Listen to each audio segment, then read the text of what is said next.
ओम शांति। 4 मार्च 1986 की अव्यक्त वाणी में अव्यक्त बाप दादा ने बताया है, सर्वश्रेष्ठ नई रचना का फाउंडेशन निस्वार्थ स्नेह। सर्वश्रेष्ठ नई रचना का फाउंडेशन निस्वार्थ स्नेह। सर्वस्नेही बाप दादा बोले, आज बाप दादा अपने श्रेष्ठ आत्माओं की रचना को देख हर्षित हो रहे हैं। आज बाप दादा अपने श्रेष्ठ आत्माओं की रचना को देख हर्षित हो रहे हैं। यह श्रेष्ठ व नई रचना सारे विश्व में सर्वश्रेष्ठ है और अति प्रिय है, क्योंकि पवित्र आत्माओं की रचना है। पवित्र आत्मा होने के कारण अभी बाप दादा को प्रिय हो और अपने राज्य में सर्व के प्रिय होंगे। द्वापर में भक्तों के प्रिय देव आत्माएं बनेंगे। इस समय हो परमात्मा प्रिय ब्राह्मण आत्माएं और सतयुग त्रेता में होंगे राज्य अधिकारी परम श्रेष्ठ दैवी आत्माएं और द्वापर से अब कलयुग तक बनते हो पूज्य आत्माएं। तीनों में से श्रेष्ठ हो इस समय परमात्मा प्रिय ब्राह्मण सो फरिश्ता आत्माएं। इस समय की श्रेष्ठता के आधार पर सारा कल्प श्रेष्ठ रहते हो। देख रहे हो कि इस लास्ट जन्म तक भी आप श्रेष्ठ आत्माओं का भक्त लोग कितना आह्वान कर रहे हैं, कितना प्यार से पुकार रहे हैं। जड़ चित्र जानते भी आप श्रेष्ठ आत्माओं की भावना से पूजा करते, भोग लगाते, आरती करते हैं। आप डबल विदेशी समझते हो कि हमारे चित्रों की पूजा हो रही है। भारत में बाप का कर्तव्य चला है, इसलिए बाप के साथ आप सबके चित्र भी भारत में ही हैं। ज़्यादा मंदिर भारत में बनाते हैं। यह नशा तो है ना कि हम ही पूज्य आत्माएं हैं।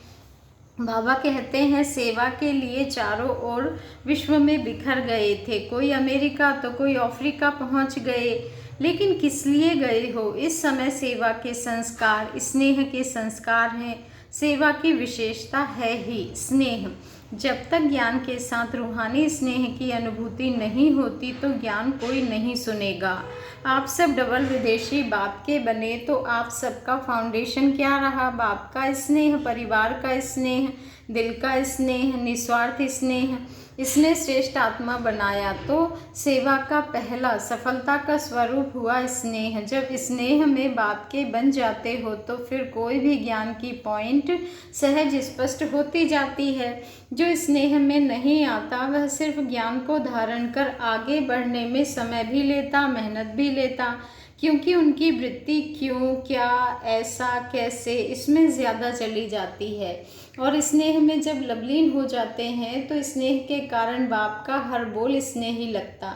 क्वेश्चन समाप्त हो जाते। बाप का स्नेह आकर्षित करने के कारण क्वेश्चन करेंगे तो भी समझने के रूप में करेंगे। अनुभवी होना। जो प्यार में खो जाते हैं तो जिससे प्यार है उसको वह जो बोलेगा उनको वह प्यार ही दिखाई देगा। तो सेवा का मूल आधार है स्नेह। बाप भी सदैव बच्चों को स्नेह से याद करते हैं, स्नेह से बुलाते हैं, स्नेह से ही सर्व समस्याओं से पार कराते हैं। तो ईश्वरीय जन्म का, ब्राह्मण जन्म का फाउंडेशन है ही स्नेह। स्नेह के फाउंडेशन को कभी भी कोई मुश्किल बात नहीं लगती। स्नेह के कारण उमंग उत्साह रहेगा। जो भी श्रीमद् बाप की है हमें करना ही है, देखेंगे, करेंगे। यह स्नेही के लक्षण नहीं, बाप ने मेरे प्रति कहा है और मुझे करना ही है। यह है स्नेही आशिक आत्माओं की स्थिति। स्नेही हलचल वाले नहीं होंगे, सदा बाप और मैं, तीसरा ना कोई। जैसे बाप बड़े ते बड़ा है वैसे स्नेही आत्माएं भी सदा बड़ी दिल वाली होती हैं। छोटी दिल वाले थोड़ी थोड़ी बातों में मूंझेंगे, छोटी बात भी बड़ी हो जाएगी। बड़ी दिल वालों के लिए बड़ी बात छोटी हो जाएगी। डबल विदेशी सब बड़ी दिल वाले होना। बाप दादा सभी डबल विदेशी बच्चों को देख खुश होते हैं। कितना दूर दूर से परवाने शमा के ऊपर फिदा होने पहुंच जाते हैं। पक्के परवाने हैं। आज अमेरिका वालों का टर्न है। अमेरिका वालों को बाप कहते हैं आ मेरे। अमेरिका वाले भी कहते हैं आ मेरे। यह विशेषता है ना। वृक्ष के चित्र में आदि से विशेष शक्ति के रूप में अमेरिका दिखाया हुआ है। जब से स्थापना हुई है तो अमेरिका को बाप ने याद किया है। विशेष पाठ है ना। जैसे एक विनाश की शक्ति श्रेष्ठ है, दूसरी क्या विशेषता है? विशेषताएं तो स्थान की है ही, लेकिन अमेरिका की विशेषता यह भी है, एक तरफ विनाश की तैयारियां भी ज़्यादा है, दूसरी तरफ फिर विनाश को समाप्त करने की UN भी वहाँ है। एक तरफ विनाश की शक्ति, दूसरी तरफ है सभी को मिलाने की शक्ति। तो डबल शक्ति हो गई ना। वहाँ सभी को मिलाने के लिए प्रयत्न करते हैं, तो वहाँ से ही फिर यह रूहानी मिलन का भी आवाज़ बुलंद होगा। वह लोग तो अपनी रीति से सभी को मिलाकर शांति का प्रयत्न करते हैं, लेकिन यथार्थ रीति से मिलाना तो आप लोगों का ही कर्तव्य है ना। वह मिलाने की कोशिश करते भी हैं, लेकिन कर नहीं पाते हैं। वास्तव में सभी धर्म की आत्माओं को एक परिवार में लाना, यह है आप ब्राह्मणों का वास्तविक कार्य। यह विशेष करना है, जैसे विनाश की शक्ति वहाँ श्रेष्ठ है, ऐसे ही स्थापना की शक्ति का आवाज़ बुलंद हो। विनाश और स्थापना दोनों साथ साथ झंडे लहरावे, एक साइंस का झंडा और एक साइलेंस का। साइंस की शक्ति का प्रभाव और साइलेंस की शक्ति का प्रभाव दोनों जब प्रत्यक्ष हों, तब कहेंगे प्रत्यक्षता का झंडा लहराना। जैसे कोई VIP किसी भी देश में जाते हैं तो उनका स्वागत करने के लिए झंडा लगा लेते हैं ना। अपने देश का भी लगाते हैं और जो आता है उनके देश का भी लगाते हैं। तो परमात्मा अवतरण का भी झंडा लहरावे, परमात्मा कार्य का भी स्वागत करें, बाप का झंडा कोने कोने में लहरावे, तब कहेंगे विशेष शक्तियों को प्रत्यक्ष किया। यह गोल्डन जुबली का वर्ष है ना। बाबा कहते हैं ये गोल्डन जुबली का वर्ष है ना। तो गोल्डन सितारा सभी को दिखाई दे, कोई विशेष सितारा आकाश में दिखाई देता है तो सभी का अटेंशन उस तरफ जाता है ना। यह गोल्डन चमकता हुआ सितारा सभी की आंखों में, बुद्धि में दिखाई दे। यह है गोल्डन जुबली मनाना। यह सितारा पहले कहाँ चमकेगा। अभी विदेश में अच्छी वृद्धि हो रही है और होनी ही है। बाप के बिछड़े हुए बच्चे कोने कोने में जो छिपे हुए हैं, वह समय प्रमाण संपर्क में आ रहे हैं। सभी एक दो से सेवा में उमंग उत्साह से आगे बढ़ रहे हैं। हिम्मत से मदद भी बाप की मिल जाती है। ना उम्मीद में भी उम्मीदों के दीपक जग जाते हैं।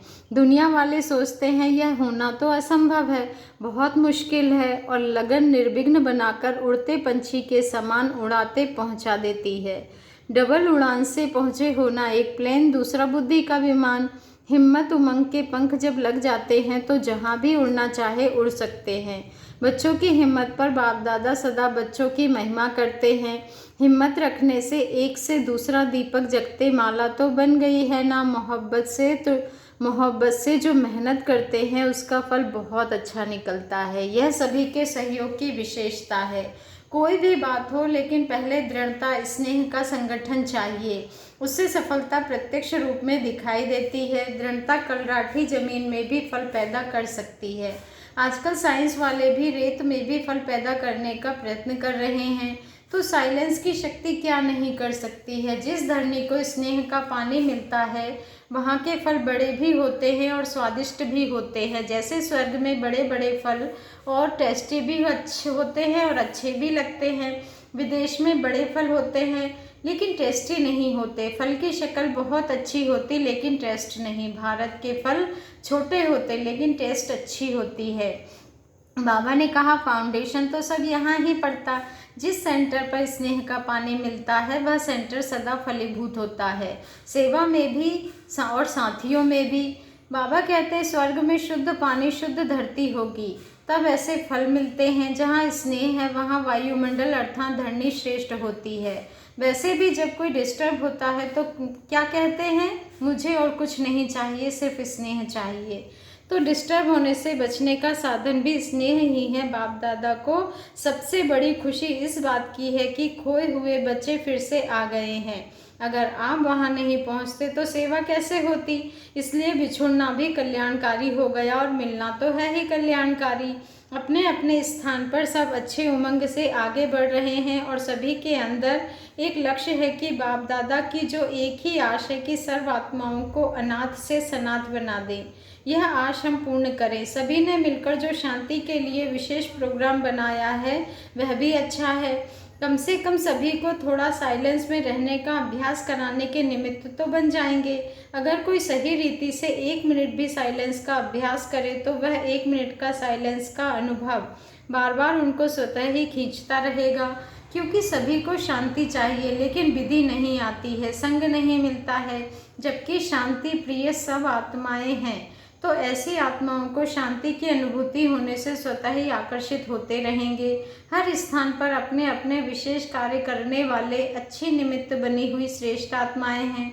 तो कमाल करना कोई बड़ी बात नहीं है, आवाज़ फैलाने का साधन है ही आजकल की विशेष आत्माएं। जितना कोई विशेष आत्माएं संपर्क में आती हैं तो उनके संपर्क में अनेक आत्माओं का कल्याण होता है। एक वीआईपी द्वारा अनेक साधारण आत्माओं का कल्याण हो जाता है, बाकी समीप संबंध में तो नहीं आएंगे। अपने धर्म में, अपने पाठ में उन्हों को विशेषता का कोई ना कोई फल मिल जाता है। बाप को पसंद साधारण ही है, समय भी वह दे सकते हैं। उन्हों को तो समय ही नहीं है, लेकिन वह निमित्त बनते हैं तो फायदा अनेकों को हो जाता है। अच्छा, ओम शांति। पार्टियों से मुलाकात। बाबा ने कहा, सदा अमर भव की वरदानी आत्माएं हैं, ऐसा अनुभव करते हो। सदा वरदानों से पलते हुए आगे बढ़ रहे हो ना। जिनका बाप से अटूट स्नेह है वह अमर भव के वरदानी हैं, सदा बेफिक्र बादशाह हैं। किसी भी कार्य के निमित्त बनते भी बेफिक्र रहना यही विशेषता है। जैसे बाप निमित्त तो बनता है ना, लेकिन निमित्त बनते भी न्यारा है, इसलिए बेफिक्र है। ऐसे फॉलो फादर, सदा स्नेह की सेफ्टी से आगे बढ़ते चलो।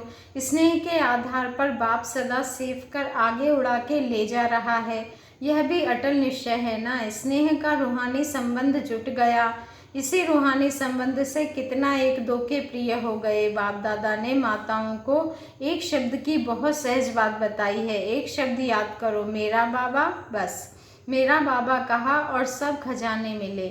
यह बाबा शब्द की चाबी है खजानों की। माताओं को चाबियां संभालना अच्छा लगता है ना, तो बाप दादा ने भी चाबी दी है। जो खजाना चाहे वह मिल सकता है। एक खजाने की चाबी नहीं है, सभी खजानों की चाबी है। बस बाबा बाबा कहते रहो तो अभी भी बालक सो मालिक और भविष्य में भी मालिक। सदा इसी खुशी में नाचते रहो। अच्छा, ओम शांति। शुक्रिया बाबा, शुक्रिया।